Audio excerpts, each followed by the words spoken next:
স্বাগত। আজ আমি তৈরি করছি পালং শাক দিয়ে মটর ডাল।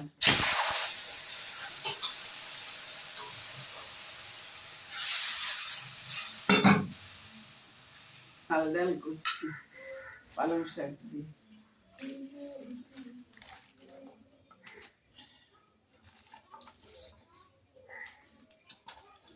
পালং শাক দিয়ে শুক্তো ডালও ভালো লাগে, আবার ঝাল ডালও ভালো লাগে।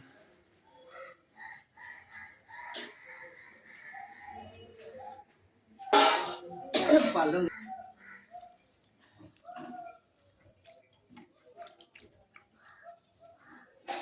ভালো লাগলে লাইক করুন, শেয়ার করুন, সাবস্ক্রাইব করুন, আমার পাশে একটু থাকুন।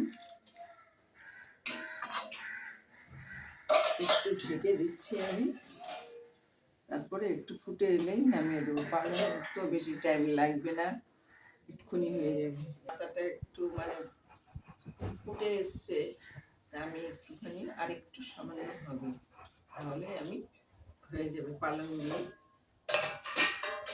মটর ডাল, ঝাল মটর ডাল পালং দিয়ে।